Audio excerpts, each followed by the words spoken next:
So, hello people. Today I'm sitting in front of my fireplace and there's a cat standing to the right and he's probably just going to knock over the camera. I just wanted to give you a little bit of an update about how my hobbying is going, and I also want to talk to you today about something that I don't usually talk about, and that is TV. And why am I talking about TV tonight? I have come across a TV series on Netflix which I had heard nothing about, and then I saw a video about it, and I decided that it was right up my alley and I was going to watch it. And it's called Stranger Things. Now, I'm not gonna spoil it or anything. I have to say that I've watched all 8 episodes of season 1 in 2 days. So I really binge watched it, and it's a really great series, and I have to rewatch it as well because I don't think I got everything the first time. It was very strange for me to watch. There were all kinds of things in there which made me very uncomfortable. Those of you who have watched it and have maybe thought about it a little more, even just, people with very short hair and tattooed numbers on their forearms is just so much Annihilation Camp Third Reich that it really made me very uncomfortable. Then there were other themes that basically were about the worst abusive relationships one can possibly imagine, between this weird doctor and one of the protagonists. Like I said, I don't want to spoil it, but it's also, for what it is, a really good series. I really thought it was very well made. When I was watching it, a lot of the time, there are a few jump scares in there, but that's not what this story is really about. I felt that the acting was really good.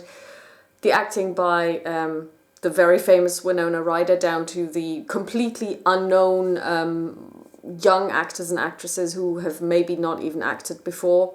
I was very impressed with it. I was very impressed with the production quality. I was very impressed with the soundtrack.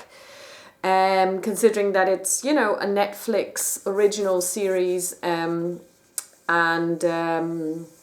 not one of those big budget, God knows what have you, stories behind it. And yeah, I don't even know where I'm going with this, but I was talking to a friend about it today, and I was talking to him about how this series made me feel, because there were quite a lot of themes that they touched upon that made me feel very uncomfortable. But I guess also that is what good entertainment is about. It's also something that makes you think. So I mean, there's also a lesson in this for all of us, and that lesson is that if you live next to a government-run psych installation that's run by a sociopath, and if they perform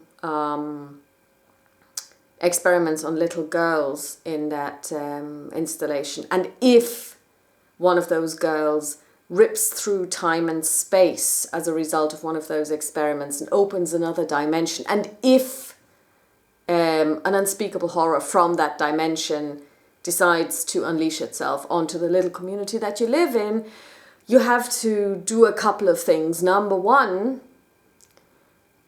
you have to ensure that Winona Ryder has enough phones. You have to binge buy Christmas lighting, and you really, really, really, really, really have to make friends with a nerdy science teacher who at a 10 o'clock at night phone call can tell you exactly how to create an isolation tank, just in case you need to build one in the study hall.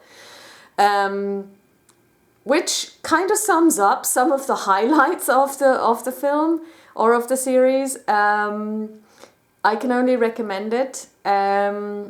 I did spoil it a little, didn't I? But if you want something that is a little bit X-Files, but then not, and a little bit horror, but then not, and a little bit sci-fi, but with a twist and maybe a new take on things, and definitely new people. Although, okay, Winona Ryder isn't exactly new, but she has kind of made her way back after a long time of doing nothing, or of having personal problems.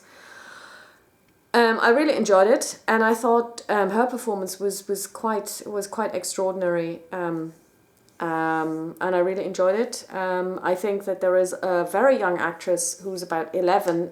We will see a lot of her in future, and I hope that we will see loads of everyone else who's in that series. Yeah, and if this is what you're interested in, if this is what you're into, and now when it's coming close to Halloween, and when, you know, it's like it's something you would like to watch in winter. I mean, it's set in November in Indiana, so you know, early evenings, sun going down early, cold outside, you know, a little storm brewing. That's what you should watch. And of course, you need a fireplace, and you need to light the fire in that fireplace, because that adds to the atmosphere. And in addition to this, Keep Gaming. This is the old edition. I'm not going to even buy the new one when it comes out. I've got enough for the old edition. I've also got like billions of these, so that'll keep me happy. I've been spending quite a lot of time painting as well. So yeah, keep gaming. Have a lovely evening. Talk to you soon. Bye bye.